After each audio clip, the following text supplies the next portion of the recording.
Hello students, welcome to the class. आज की class में आप सभी का स्वागत है।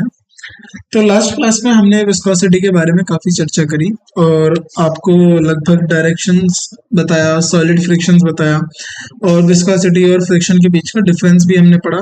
फिर पॉइसले फार्मूला पढ़ा, स्टोक्स लॉ पढ़ा, टर्मिनल वेलोसिटी पढ़ा। फिर क्या क्या फैक्टर्स हमारे विस्कोसिटी का इफेक्ट होते हैं या विस्कोसिटी का चेंज कौन से फैक्टर से फर्क पड़ता है और उसके साथ विस्कोसिटी का यूज कहाँ पर होता है, इन सबको लेकर भी हमने चर्चा करी। आज हम जो बात करेंगे, आज हम थोड़े नए टॉपिक्स को लेकर बात करेंगे, जैसे कि स्ट्रीमलाइन फ्लो क्या होता है, laminar flow, turbulent flow, Reynolds number, equation of continuity, Bernoulli's theorem, इन सबको लेकर चर्चा करेंगे। तो ये हमारी विस्कोसिटी की लास्ट क्लास होगी या दूसरी क्लास कर लीजिए। तो इसमें हम अपना विस्कोसिटी को पूरा कंप्लीट करेंगे। तो आज की क्लास को शुरू करते हैं सबसे पहले स्ट्रीमलाइन फ्लो को लेकर कि स्ट्रीमलाइन फ्लो क्या होता है और उससे हम क्या समझते हैं। Streamline flow of a liquid is that flow in which every particle of liquid flows exactly the path of its preceding particle and has the same velocity in magnitude and direction as that of its preceding particle while crossing through that point. तो streamline प्रवाह, एक तरल पदार्थ का streamline प्रवाह वह प्रवाह है जिसमें प्रत्येक कण अपने पूर्ववर्ती कण के पथ का ठीक से पालन करता है और उसके पूर्व गति कण की तुलना में उसकी गति को दिशा में होता है जब उसकी उस बिंदु को पार होता है। नहीं समझ में आया? इजी से समझते हैं, देखो समझो। Streamline flow of a liquid is that flow in each every particle of liquid. मान लीजिए स्ट्रीमलाइन, अब देखिए स्ट्रीमलाइन का मतलब है कि मान लीजिए कोई फ्लूइड जो है बह रहा है, ठीक है, कोई फ्लूइड बह रहा है तो उसका हर एक पार्टिकल जो है, every particle of liquid flow exactly the path of the it's president particle. यानी मान लीजिए इस वाले पार्टिकल ने ये वाला पाथ जो है फॉलो करा, तो इसके जो पीछे वाला पार्टिकल होगा वो भी यही पाथ फॉलो करेगा, फिर दूसरा वाला ये वाला पाथ फॉलो करेगा, फिर उससे अगला ये वाला पाथ फॉलो करेगा। इसी तरीके से प्रत्येक पार्टिकल अपने पूर्व प्रति कण यानी जो उससे प्रेसिडिंग पार्टिकल है उसके पाथ का ठीक पालन करता है, उसके रास्ते का ठीक पालन करता है। किस सेम वेलोसिटी से, यानी जो वेलोसिटी होगी उसी वेलोसिटी के साथ, उसी वेग के साथ, उसी मैग्नीट्यूड यानी उसी दिशा में, उसी गति के साथ जो है अपने प्रेसिडिंग पार्टिकल्स का जो है फॉलो करेगा। और जब एक पॉइंट से दूसरे पॉइंट पर, यानी एक बिंदु पे मान लीजिए ये पहला पार्टिकल पहुंचा, दूसरा पार्टिकल, फिर तीसरा पार्टिकल, तो इस तरीके से तो सारे पार्टिकल यहाँ पर आएंगे, फिर दूसरे उसके बाद इधर जाएंगे, फिर इधर जाएंगे। तो इस तरीके के फ्लो को हम बोलते हैं स्ट्रीमलाइन फ्लो। ठीक है, क्या बोला जाता है? Streamline flow. तो इस तरीके से मान लो ये ए से बी तक जा रहा है, तो ये पार्टिकल है पी क्यू आर, तो इन सब की जो वेलोसिटी है ये सब एक समान होगी और एक ही फ्लो यानी एक ही उससे फॉलो करेंगे। ठीक है, चलिए। Streamline flow is accompanied by streamlines. तो इसको हमने स्ट्रीमलाइन फ्लो क्यों बोला कि स्ट्रीमलाइन प्रवाह को स्ट्रीमलाइंस के साथ दिया जाता है, यानी इस तरीके से स्ट्रीमलाइंस के साथ जो है दर्शाया जाता है। A streamline is the actual path followed by the procession of particles in a steady flow which may straight or curved such that tangent to it or any point indicates the direction of flow of liquid at that point.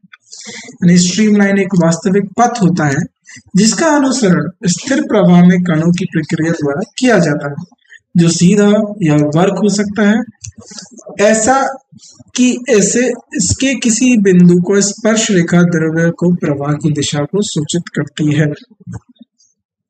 Important properties of streamlines flow.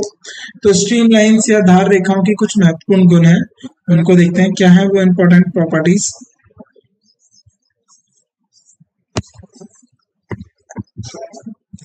In a streamline flow, no two streamlines can cross each other. तो एक धारा रेखा प्रवाह में कोई दो धारा रेखाएं एक दूसरे को पार नहीं कर सकते।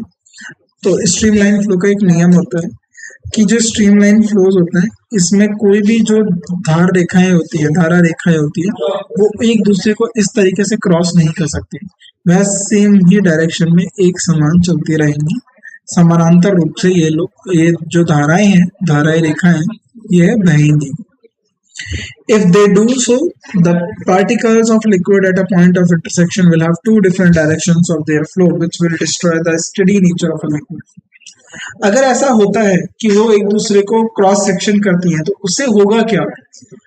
उससे ये होगा कि जिस पॉइंट पर क्रॉस सेक्शन हुआ है, जो चौरस्त्र के बिंदु पर तरल के कणों की उनके प्रवाह की दो अलग दिशाएं होंगी, जो तरल प्रवाह की स्थिर की प्रकृति को नष्ट कर देगी। यानी कहने का मतलब है कि देखिए, अभी तो यहाँ पर यूनिक डायरेक्शन है, लेकिन यहाँ पर क्रॉस हो गया, तो इस पॉइंट पे दो डायरेक्शन होंगी, आइदर को दिस साइड और दिस साइड, यानी या तो वो इस डायरेक्शन में चल सकता है या फिर इस डायरेक्शन में चल सकता है। तो जब एक पॉइंट पर दो डायरेक्शंस हो जाएंगी, तो अभी हमने स्ट्रीमलाइन के डेफिनेशन में पढ़ा था कि वह सेम डायरेक्शन में फ्लो करता है जो उससे प्रेसिडिंग पार्टिकल चला होता है। पूर्व प्रति जो कण है, उसी कण के दिशा और वेग को जो है वह फॉलो करता है, मानता है। लेकिन अगर ऐसा हुआ तो क्रॉस सेक्शन जो पॉइंट बन रहा है वहां पर दो अलग दिशाएं हो जाएंगी। तो वहां पर अगर दो अलग दिशाएं होती हैं, तो अब एक पॉइंट या किसी एक बिंदु के लिए, किसी एक फ्लो के लिए दो डायरेक्शंस होगी, जो कि स्ट्रीमलाइन के प्रवाह को, यानी जो तरल प्रवाह की स्थिर प्रकृति को नष्ट कर देगा। The greater is the chording of streamlines at a place, the greater is the velocity of liquid particles at that place and vice versa. एक स्थान पर streamlines की भीड़ जितना अधिक होती है, उस स्थान पर तरल कणों का वेग उतना ही अधिक होता है, और उल्टा भी सही है। तो यानी कम होगी स्ट्रीमलाइंस का, अगर स्ट्रीमलाइंस कम होंगी तो जो वेग है वो कम होगा, ज्यादा होंगी तो वेग ज्यादा होगा। अब आता है ट्यूब ऑफ फ्लो, प्रवाह की नदी। A tube of flow is bundle of streamlines having the same velocity of liquid particles over any cross section perpendicular to the direction of the flow of liquid. तो प्रवाह की नदी वह समूह होती है जिसमें स्ट्रीमलाइंस होती हैं, जिनकी वेगता किसी भी तरल कणों से अधिक होती है जो तरल के प्रवाह की दिशा में लंबवत होती है। तो याद रखना, a tube of flow is the bundle of streamlines। तो क्या होता है ये? Is a bundle of streamlines having the same velocity of a liquid particles over any cross section perpendicular to the direction of the flow of liquid. It has been seen that the flow of liquid will be streamlined if the velocity of liquid flow is always less than the critical velocity of the liquid. तो अब क्या होता है कि जो flow of liquid है उसको streamline कर दिया जाएगा। कब और कैसे? जो वेलोसिटी ऑफ लिक्विड फ्लो है, जो यानी जो तरल की जो वेग है, अगर वह क्रिटिकल वेलोसिटी से कम होती है तो वह जो तरल है वो स्ट्रीमलाइन हो जाएगा।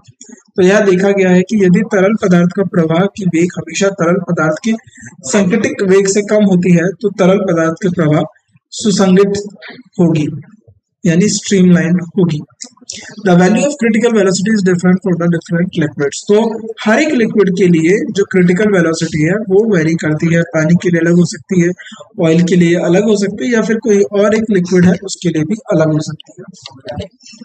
नेक्स्ट आता है हमारा लैमिनार फ्लो।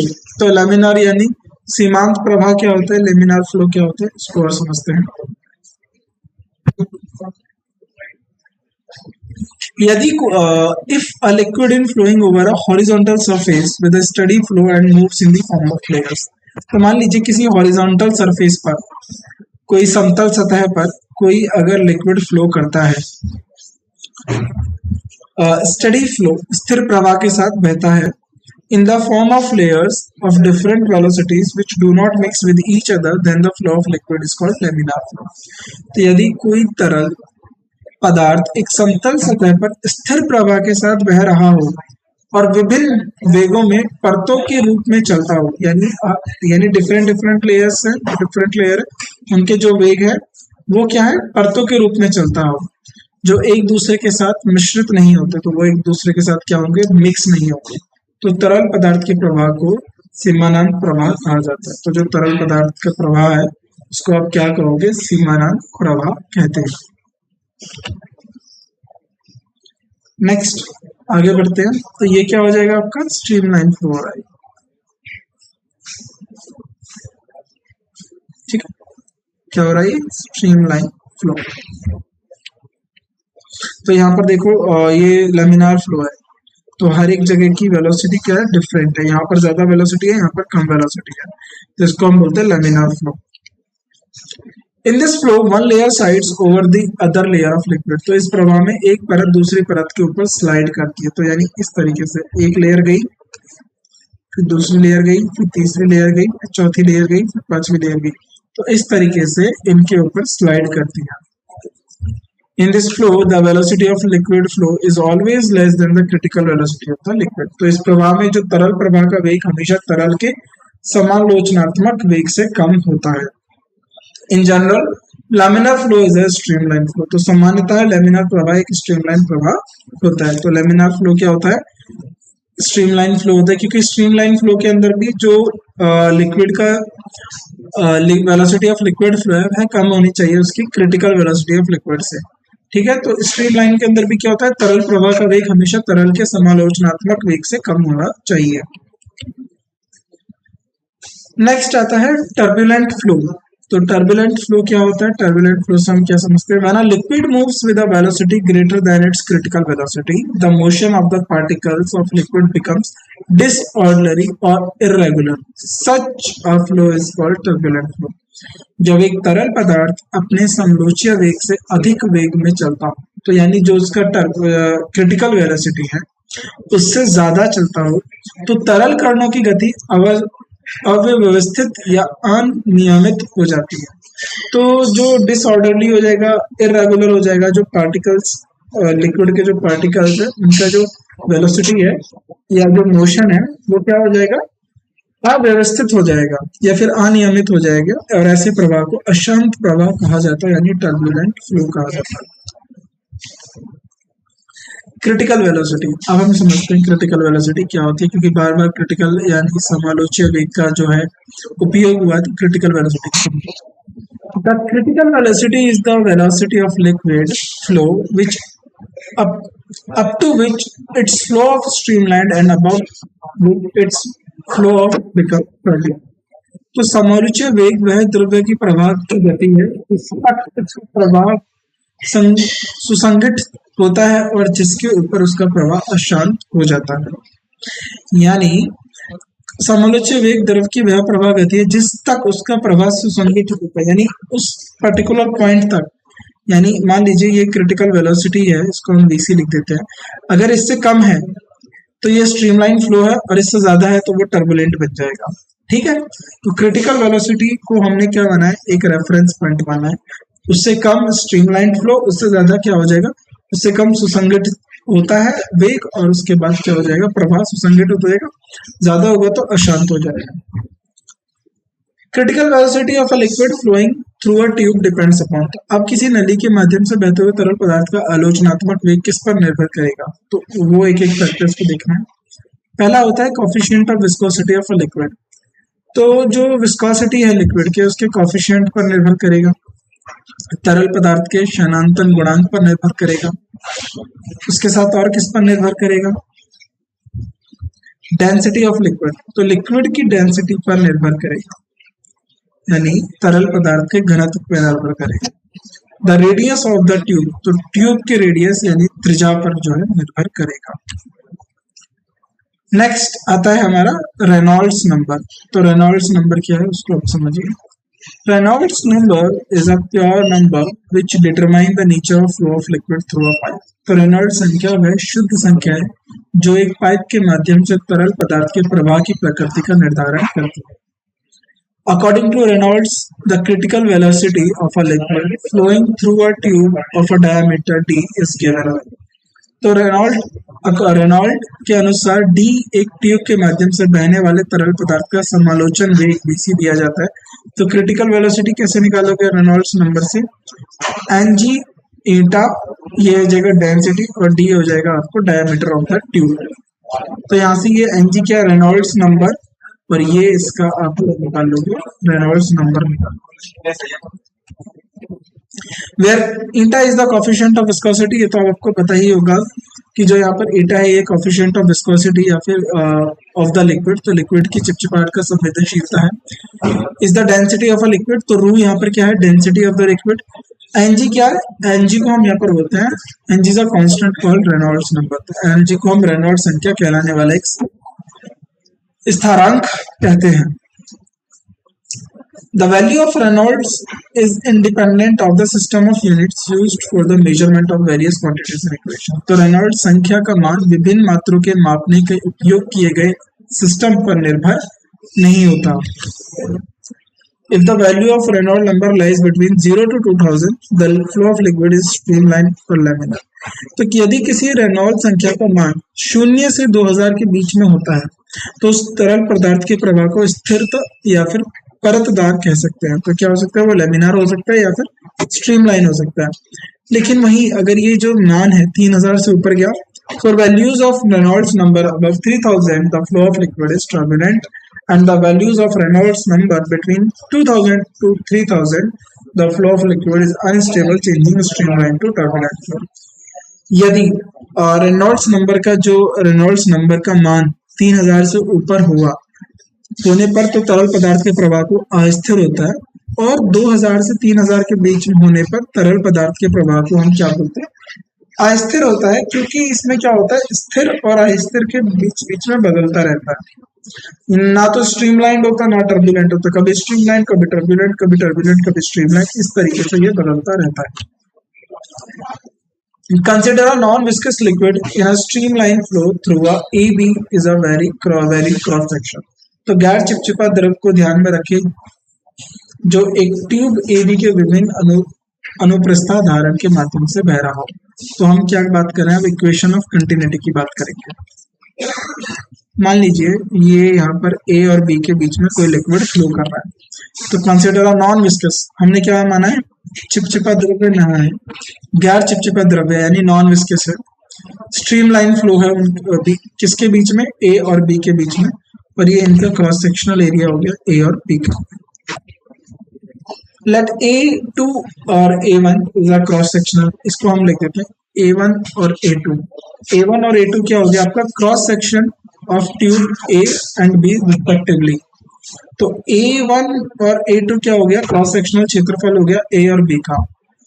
V1 और V2 velocity of flow of liquid A and B। तो ये इसका क्रॉस सेक्शनल एरिया हो गया A1, ये इसका क्रॉस सेक्शनल एरिया हो गया A2।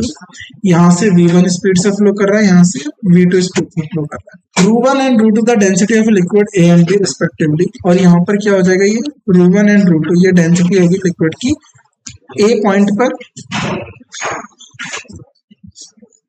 ये डेंसिटी होगी लिक्विड की B पॉइंट पर। वॉल्यूम ऑफ लिक्विड एंटरिंग पर सेकेंड, तो वॉल्यूम क्या हो जाएगा? Area into velocity. तो ये वॉल्यूम हो गया A पॉइंट पर, और B पॉइंट पर A2 V2 और ρ1। तो मास ऑफ लिक्विड में डेंसिटी को भी आप वॉल्यूम इनटू डेंसिटी मास हो जाएगा। वहीं B के लिए भी मास निकालेंगे, तो ये B का मास हो गया। ठीक। If there is no source of sink of a liquid along the length of the pipe, the mass of liquid cross any section of the pipe per second must be the same. यदि pipe की लंबाई के दौरान तरल पदार्थ का कोई रिश्तो या सिंक नहीं है, स्रोत या सिंक नहीं है, तो प्रति सेकंड पाइप में किसी भी खंड को पार करने वाले तरल पदार्थ की मात्रा समान होगी। यानी A पॉइंट से जितना मास ऑफ लिक्विड जा रहा है उतना ही B पॉइंट से मास ऑफ लिक्विड बाहर निकलेगा। तो ये एक समान होगा। A1 V1 ρ1 equals to A2 V2 ρ2।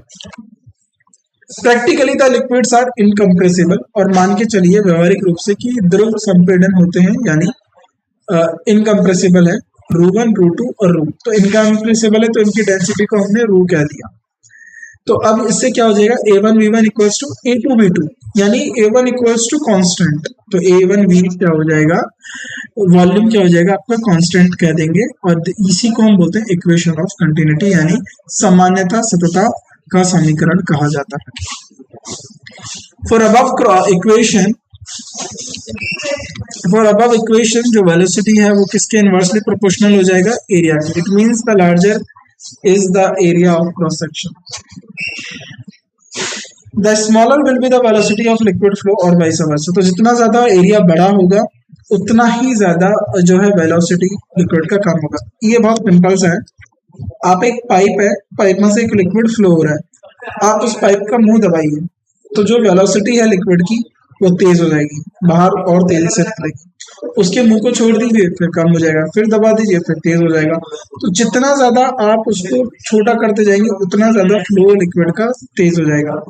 यानी जो वेलोसिटी है और जो एरिया है, क्रॉस सेक्शन एरिया पाइप का जहां से वो फ्लो जो फ्लूइड निकल रहा है वो इनवर्स है। यानी क्रॉस सेक्शन एरिया को कम करेंगे तो लिक्विड ज्यादा हो जाएगा, ज्यादा करेंगे तो कम हो जाएगा। It is due to this reason that I deep water turn slow और slow water runs deep. The set of falling water becomes narrow at its close down. तो इस कारण गहरा पानी धीरे चलता है। तो देखना, जो नदी होती है ना, तो नदी में जो गहरा पानी होता है वो काफी धीरे चलता है, और तेज पानी, ऊपर का पानी जो है, जो ऊपर होता है पानी, वो काफी तेज चलता है। गिरते पानी का सेट जैसे जैसे नीचे जाता है वैसे वैसे संकीर्ण होता जाता है, यानी वो नैरो होता जाता है। नेक्स्ट हमारा लास्ट टॉपिक है इसका, बर्नौलीज थ्योरम। तो बर्नौलीज थ्योरम को समझते हैं। Bernoulli's theorem is an outcome of the principle of conservation of energy applied to a liquid of in motion. तो बर्नौली का सिद्धांत एक तरल पदार्थ के प्रभाव के लिए ऊर्जा संरक्षण के सिद्धांत पर परिणाम है। तो बर्नौलीज थ्योरम किसका आउटकम है? Principle of conservation of energy. तो ये principle of conservation of energy का आउटकम है, किसको लेकर? लिक्विड के मोशन को लेकर। दिस थ्योरी स्टेट्स दैट, अब बर्नौलीज का सिद्धांत क्या कहता है? Streamline flow of an ideal liquid. तो स्ट्रीमलाइन फ्लो, किसी भी आइडियल लिक्विड के जो स्ट्रीमलाइन फ्लो है of ideal liquid, the total energy, the sum of the pressure energy, potential energy and the kinetic energy per unit mass remains constant eight every cross section through out the liquid flow. तो यह प्रमेय कहता है कि एक आदर्श द्रव्य का streamline प्रवाह के लिए कुल ऊर्जा, दबाव ऊर्जा, संभाव्य ऊर्जा और गतिज ऊर्जा का योग प्रति इकाई द्रव्यमान पर हर पारदर्शी अनुभाग से स्थिर रहती है द्रव्य के प्रवाह के दौरान। This statement is based on the assumption that there is no loss of energy due to friction. तो यह बयान की धारणा किस पर आधारित है कि घर्षण के कारण ऊर्जा का कोई हानि नहीं होता। Mathematically for unit mass of a liquid flowing through a pipe, तो अगर इसको गणितज्ञ रूप में देखें तो pressure energy P upon rho, ये GH plus half M B square. तो ये प्रेशर एनर्जी हो गया, ये पोटेंशियल एनर्जी हो गया, और ये काइनेटिक एनर्जी हो गया। ये सब क्या हो गए? कांस्टेंट हो गए। यही तो हमारा बर्नौलीज थ्योरम है। तो मैथमेटिकली जो है इसको हम बोलते हैं बर्नौलीज इक्वेशन। तो इसको हम क्या बोलेंगे? Bernoulli's equation. बर्नौली के सिद्धांत के अन्य रूप क्या हो सकते हैं? अदर फॉर्म्स क्या है बर्नौलीज की, उसको भी हम देखते हैं एक बार। ये हो जाएगा प्रेशर एनर्जी और P rho G H equals to constant. तो इसमें क्या करा है हमने? रू की मल्टीप्लाई कर दी है, तो इसमें डेंसिटी भी आ गई है। This gives another statement of Bernoulli's theorem. इसे हमें बर्नौली के सिद्धांत का एक और कथन मिलता है। In a streamlined flow of an ideal liquid, the sum of pressure energy per unit volume, potential energy per unit volume, and kinetic energy per unit volume is always constant at all cross section of the liquid. तो एक आदर्श द्रव्य के streamline प्रवाह में प्रति इकाई मात्रा का दबाव ऊर्जा, प्रति इकाई मात्रा की संभाव्य ऊर्जा यानी पोटेंशियल एनर्जी, और प्रति इकाई मात्रा की गतिज ऊर्जा यानी काइनेटिक एनर्जी का योग सदैव स्थिर होता है, यानी कांस्टेंट होता है द्रव के सभी अनुप्रस्थ क्षेत्रों पर। यानी कोई भी क्रॉस सेक्शन एरिया देखोगे तो वहां per unit cross kinetic energy, per unit potential energy, per unit of volume, और पर यूनिट ऑफ वॉल्यूम जो है पोटेंशियल एनर्जी, सब क्या रहेंगे? कांस्टेंट रहेंगे। P upon rho G H H plus half V square upon 2g। इसमें आप क्या करेंगे? आपने इसमें डिवाइड कर दिया है g का। तो P upon rho G H की is called pressure head, H is called gravitational head, and V square upon 2g is called velocity head. Since all three quantities have a dimensional and distance, hence the name head. इसीलिए इन सबको जो है ये distance और dimension है, तो इसीलिए इनका नाम हेड के तौर पर रख दिया है।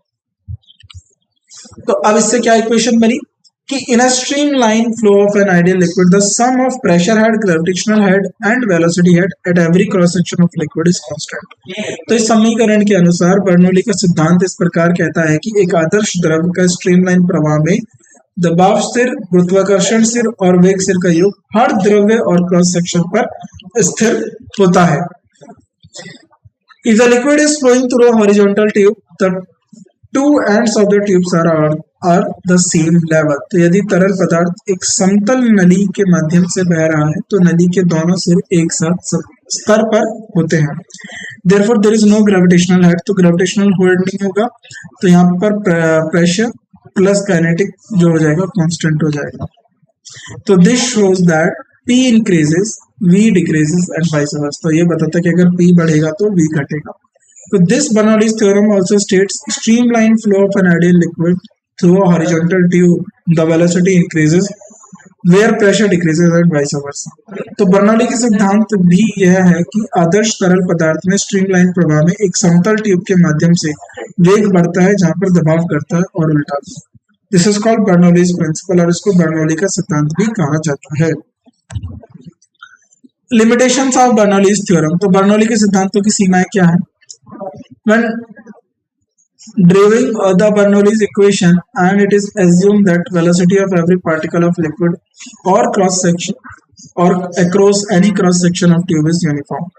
तो बर्नौली के समीकरण का निर्माण करते समय यह माना जाता है कि ट्यूब में किसी भी विस्तार का द्रव्य प्रत्येक कण के वेग के समान है।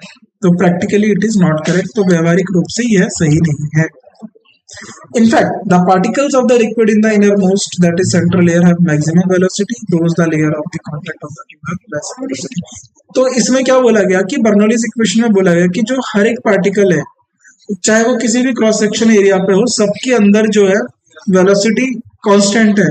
यानी मान लो ये ट्यूब है और इसमें यहाँ भी वेलोसिटी कांस्टेंट है, यहाँ भी कांस्टेंट है, यहाँ भी।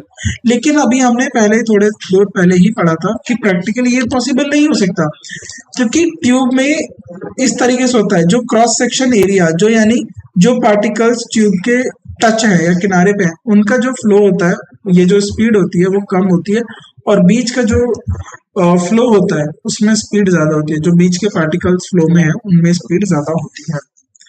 तो वास्तव में तरल पदार्थों के कण अंतर्निहित सबसे अधिक, अंतर्निहित यानी जो सबसे इनर मोस्ट है, जो अर्थात केंद्र परत है, अधिकतम वेग होता है, और ट्यूब के संपर्क परत कण जो है उनमें वेग कम होता है। Therefore we should take the mean velocity of the liquid. इसलिए हमें तरल का औसतन वेग लेना चाहिए, यानी एवरेज वेलोसिटी लेना चाहिए। The viscous drag of the liquid which comes into play when the liquid is in motion has not been taken into account। तो तरल पदार्थ की चिपचिपी घर्षणा जो तब काम आती है जब तरल पदार्थ में गति होती है, तो उसे ध्यान में नहीं लिया गया है।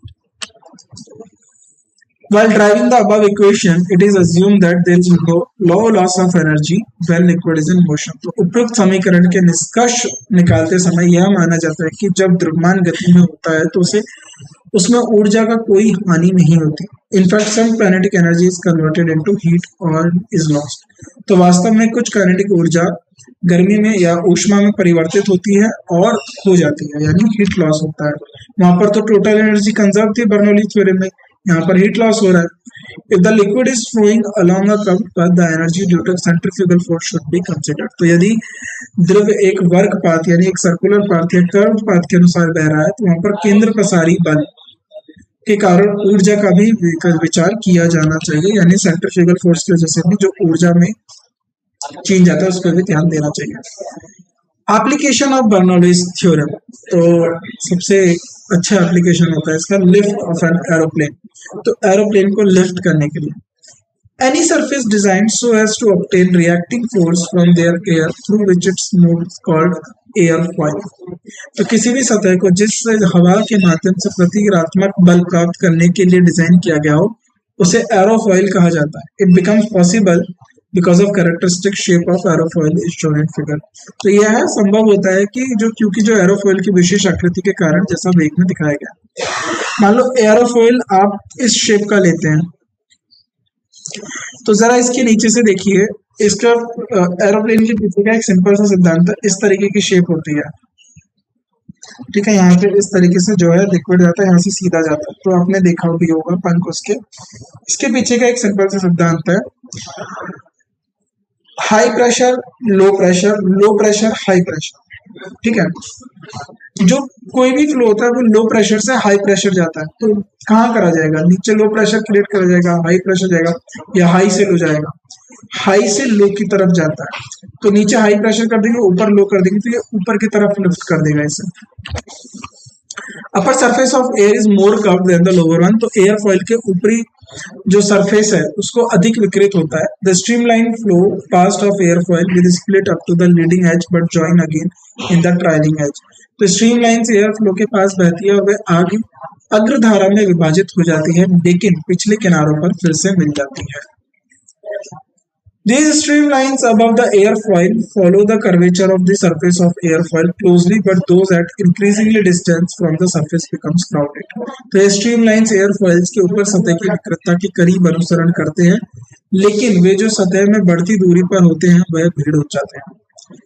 Therefore, in accordance with the equation of continuity, तो इसीलिए संतति समीकरण के अनुसार as the cross sectional area of tubes of flow above the airfoil decrease with the velocity of air decreases। तो संतति समीकरण के अनुसार जैसे जैसे एयरफॉइल के अपर फ्लो को नालियों के अनुप्रस्थ क्षेत्रफल में कम होता है, वायु की गति बढ़ती है। This application of Bernoulli's theorem tells that the pressure above the air should decrease। तो जो ऊपर है डिक्रीज हो जाएगा, velocity of the air has increased। तो बर्नौली सिद्धांत के अनुप्रयोग से पता चलता है कि हवा के ऊपरी का दबाव कम होना चाहिए, क्योंकि हवा का जो वेग है वह बढ़ गया है। तो हवा का जो वेग है वह बढ़ गया है। This is due to the typical shape of airfoil and the pressure above the airfoil becomes less and that the reason below of foil। तो यह इसलिए हो रहा है कि हवा के फॉइल के विशिष्ट आकार के कारण हवा का फॉइल ऊपर के दबाव से फॉइल के नीचे के क्षेत्र में कम होता है। The difference of pressure upper and lower surface of airfoil gives to the rise of upward lift। तो मैंने अभी जो बताया, जो प्रेशर डिफरेंस की वजह से वह उसको अपवर्ड लिफ्ट यानी ऊपर उठाने का काम करता है। तो dynamic lift of the aerofoil maintains it in air against gravity. तो इस वायु पंख के गतिज उठान के कहा जाता है और यह गुरुत्वाकर्षण के खिलाफ हवा में बनाए रखने का काम करता है।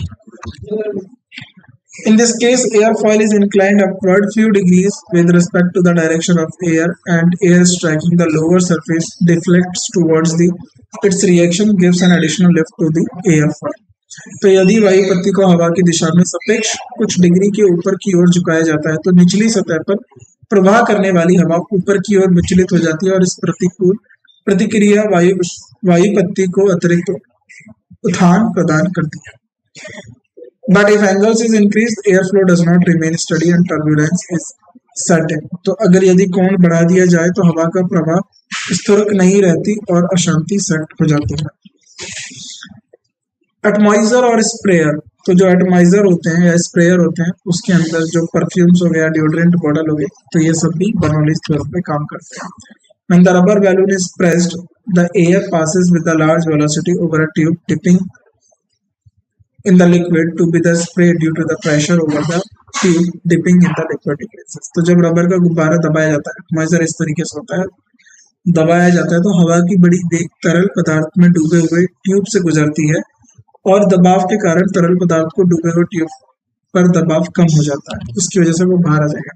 तो यहाँ से ये दबाया जा रहा है, तो देखिए यहाँ से इसको दबाया गया तो ये हवा नीचे गई, तो यहाँ से इसको दबाया गया, हवा नीचे गई और यहाँ में जो तरल पदार्थ है इसको अपने साथ ले आई और स्प्रे कर दिया, हवा और पानी का मिक्सचर होके ये स्प्रे हो गया।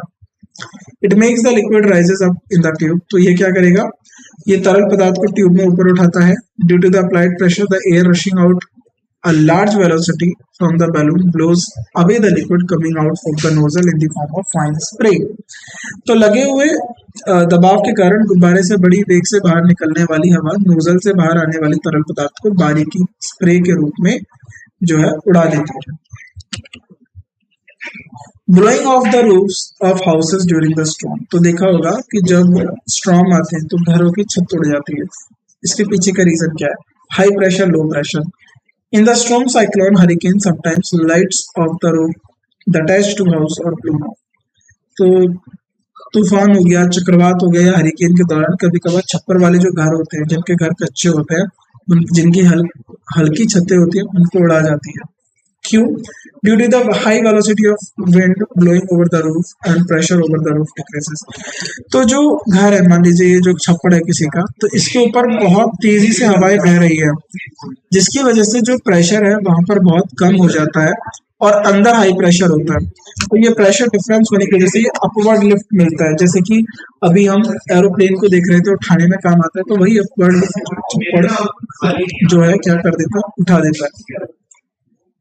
As the atmospheric pressure below the roof is greater than the pressure above the roof gets lift and it's blown away by the wind। तो छत के नीचे वायुमंडलीय दबाव छत के ऊपर के दबाव से अधिक होने के कारण छत उठ जाती है और हवा के झोंके के द्वारा उड़ जाती है।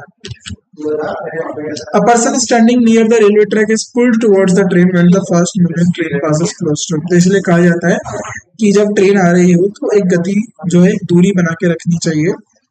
ऐसा क्यों? कि जब कोई ट्रेन फास्ट गुजरती है तो वहां से वो प्रेशर डिफरेंस क्रिएट कर देता है, तो एक हवा का धक्का लगता है जो उस व्यक्ति को उस पर्टिकुलर दिशा में, जिस दिशा में जो ट्रेन जा रही है उस तरफ घेर दे या खींच सकता है। तो जब कोई तेज गति से चलने वाली ट्रेन उसके करीब से गुजरती है, किसी व्यक्ति के करीब से गुजरती है, तो रेलवे ट्रैक के पास खड़ा हुआ व्यक्ति ट्रेन की ओर खींचा चला जाता है। The fast train decrease the pressure between the person and the train. तो यही होता है, जो तेज ट्रेन होती है यह व्यक्ति के पास और जो ट्रेन है उसके बीच का जो प्रेशर है उसको कम कर देती है। Due to the greater value of the pressure on the other side of the person and the person gets pushed towards the air। इसका उदाहरण देते हैं, जैसे ही आप ट्रेन जाती होगी तो आपने देखा होगा एकदम बहुत सारी हवा आती है तेजी से। इसके पीछे का रीजन है कि जब एकदम ट्रेन गई तो वहां जो एयर का स्पेस था वो कम हो गया। अब वहां पर क्या हो गया, खाली स्पेस हो गया, वहां पर लो प्रेशर हो गया। उस प्रेशर को फिल करने के लिए आसपास की हवाएं बहुत तेजी से आती हैं उस प्रेशर को वहां पर भरने के लिए, तो जिसकी वजह से वो धक्का उस व्यक्ति को लग सकता है और जिसके कारण वह रेलवे ट्रैक पे गिर सकता है। तो व्यक्ति दूरी की ओर दबाव के अधिक मूल्य के कारण व्यक्ति रेलवे ट्रैक की ओर धकेला जाता है। अब नेक्स्ट आता है आपका, two ships sailing in the ocean get pulled towards each other if they come close to each other. जो समुद्र में सेल कर रहे दो जहाज एक दूसरे की ओर खींचे चले जाते हैं अगर वे एक दूसरे के करीब आते हैं। This happens due to the same reason as given. तो इसकी वजह के पीछे का रीजन यही है कि वहां पर प्रेशर डिफरेंस क्रिएट होगा और उसकी वजह से जो प्रेशर को फिल करने के लिए जो आसपास की जो एयर्स हैं वो जाएंगे और जिसकी वजह से खिंचाव वहां पर लगेगा पास में टकराने के लिए। Vacuum brake is used to stop railway train in emergency. तो इमरजेंसी में वैक्यूम ब्रेक इसीलिए काम आते हैं। वो क्या होता है, वहां से वैक्यूम जो ट्रेन के ब्रेक्स होते हैं उनमें एयर भरी जाती है, तो इस तरीके से वो होते हैं, एयर भर के उनमें प्रेशर देके जो है ब्रेक्स को उठा दिया जाता है। अब क्या होगा कि जैसे ही प्रेशर रिलीज करेंगे वो उनके अंदर स्प्रिंग्स होती हैं, अब उनको उठा के रखा जा रहा है, जैसे ही प्रेशर रिलीज करेंगे तुरंत वो एकदम लग जाएगा ना। जैसे ही प्रेशर निकल गया वैक्यूम में ना, तुरंत वो ब्रेक जो है ट्रेन पे लग जाएगी। तो आपातकालीन स्थिति में जो इमरजेंसी ब्रेक्स होते हैं, ट्रेन में देखा होगा इमरजेंसी ब्रेक, तो वो वैक्यूम ब्रेक का काम करता है। In order to stop the train the steam at high pressure is made to enter through a pipe into the cylinder of the vacuum brake. तो ट्रेन के रोकने के लिए उच्च दबाव का एक भाग पाइप के माध्यम से वैक्यूम ब्रेक में के सिलेंडर में प्रवेश कराया जाता है। Due to this, pressure decreases the piston of the brake gas lifted, which through a mechanical system lifts the brake। तो इसके कारण दबाव कम हो जाता है और ब्रेक पर पिस्टन उठ जाता है और एक मैकेनिकल सिस्टम के माध्यम से ब्रेक उठ जाते हैं। Bunsen's burner is the gas escape through a fine nozzle and with a high velocity। तो अभी देखते हैं बंसन बर्नर क्या होता है कि यहाँ से जो है क्या होता है, यहाँ से अगर आप एयर दोगे तो आसपास की जो हवाएं वो आएंगी और ये इसको चलाने का काम करेगी। तो बंसन बर्नर गैस उच्च वेग के साथ सूक्ष्म नोजल एन के माध्यम से बाहर निकलती है। It result lowering the pressure in the neighbourhood of nozzle. तो वो नोजल के आसपास के दबाव को परिणाम को कम कर देगा। Due to decrease in pressure inside the burner, तो बर्नर के अंदर दबाव की कमी के कारण atmospheric pressure enter through the holes. तो एटमॉस्फेरिक प्रेशर यहाँ से एंटर करेगा होल के अंदर। The air and mix with the rise of and produce a flame. तो एयर क्या करेगी, जो फ्यूल के साथ मिक्स होगी और जो फ्लेम है इसको प्रोड्यूस करेगी। Card path of spinning ball. तो स्पाइनिंग जो बॉल होती है, जैसे आपने देखा होगा जो क्रिकेटर होते हैं जो बॉल डालते हैं तो बॉल को आपने स्विंग कराते हैं, उसके पीछे भी यही बर्नौलीज होता है। When spinning, a ball is thrown with a large speed with a layer of air moving above the ball gets retarded, layer below the ball gets accelerated due to the spin motion। तो जब एक घूर्णन गेंद को बड़ी गति से फेंका जाता है तो गेंद के ऊपरी चलने वाली हवा की परत मंद हो जाती है और गेंद के नीचे चलने वाली परत घूर्णन गति के कारण त्वरित हो जाती है। It is because the layer above the ball moves in a direction opposite to that spinning ball। तो इसलिए है क्योंकि गेंद के ऊपरी की परत उस दिशा में चलती है जो घूर्णन गेंद के विपरीत होती है। On the other hand, the layer below it moves in the direction of spin। तो दूसरी ओर इसके नीचे की परत घूर्णन की दिशा में चलती है। Thus the velocity, hence the kinetic energy of the layer of the air above the ball becomes less and below it। तो इस प्रकार गेंद के ऊपर की हवा की परत वेग और इसके परिणाम स्वरूप काइनेटिक ऊर्जा इसके निचले की तुलना में कम हो जाती है। ठीक है, तो इसकी वजह से ये क्या है, बॉल स्पिन करती है। According to Bernoulli's theorem, the pressure energy and hence pressure of the air above the ball becomes greater than it below it। तो बर्नौली के सिद्धांत के अनुसार क्या होता है, जो वायुमंडलीय दबाव है ऊर्जा और इसलिए गेंद के ऊपर वाले दबाव को नीचे की तुलना में अधिक हो जाता है। अब प्रेशर डिफरेंस होने की वजह से जो बॉल है उसमें मूवमेंट आता है और वो स्पिन करते हैं। Due to the difference in pressure on the both side, the ball and the path become curved। तो वो सीधा ना रह के कर्व्ड पाथ बन जाता है, यानी बॉल जो है स्विंग करने लगती है। वेंचुरीमीटर हो गया। वेंचुरीमीटर क्या है, named after the Italian engineer GB venturi. तो जीबी वेंचुरी के नाम पर ये रखा गया। Venturimeter is a device based on Bernoulli's theorem. तो वेंचुरीमीटर एक उपकरण है जो बर्नौली के सिद्धांत पर आधारित है। It use to measure the rate of flow of liquid. और ये क्या करता है, ये लिक्विड के फ्लो रेट को जो है लिक्विड के दर को, प्रवाह के दर को मापने के लिए काम आता है। पिटोट टाइप ट्यूब क्या होता है, it is also device use to measure the rate of flow of liquid. तो यह एक उपकरण है जिसका उपयोग तरल के पदार्थ के प्रवाह के दर को मापने के लिए किया जाता है। इट वॉज डेवलप्ड बाय, तो ये किसके द्वारा डेवलप्ड हुआ, Henry Pitot, and it's working is basis on the Bernoulli's theorem. तो इसे हेनरी पिटोट द्वारा विकसित किया गया था और इसका कामकाज जो है, इसकी वर्किंग जो है वो बर्नौली के सिद्धांत पर आधारित है। Pitot tube is a simple of L-shaped tube which is open at the longer end and has a narrow opening at the smaller end। तो पिटोट ट्यूब सीधे शब्दों में एक एल आकार का ट्यूब होता है, तो जो लंबे सिर से खुलती है और छोटे सिर पर जो है संकीर्ण खुला होता है, यानी नैरो एंड होता है उसका। तो यहाँ पर ये हमारा चैप्टर समाप्त होता है। मैं उम्मीद करता हूँ जो भी पॉइंट्स, जो बातें आपको मैंने बताई होंगी वो आपको समझ में आई होंगी। काफी इजी चैप्टर था, कोई इसमें इतना मुश्किल नहीं था। सिर्फ जो पॉइंट्स आपको बताए गए उनको आपको याद रखना है। तो आज की क्लास में बस इतना ही। आप सभी का शुक्रिया आज की क्लास में उपस्थित होने के लिए। आपसे मुलाकात होती है अगली क्लास में, उसमें हम कुछ और अन्य बातों को जो है डिस्कस करेंगे आपके साथ आने वाले लेक्चर्स में और उनको देखेंगे। और इसके साथ साथ जो चीजें आपको बताई गई इससे पहले वाले क्लास में और इस क्लास में, उनको आपको समझते हुए चलना है। तो नेक्स्ट क्लास में, जब हमारी नेक्स्ट क्लास होगी तो उसमें हम अगले चैप्टर की बात करेंगे। फिजिक्स में अगले चैप्टर को पढ़ेंगे, समझेंगे और अपने एग्जाम्स के लिए अपने आप को तैयार करेंगे। तो आज के चैप्टर को हम यही समाप्त करते हैं, आज की क्लास को हम यही समाप्त करते हैं। आप सभी का शुक्रिया आज की क्लास में उपस्थित होने के लिए। आपसे मुलाकात होती है अगली क्लास में। थैंक यू सो मच, धन्यवाद आप सभी का।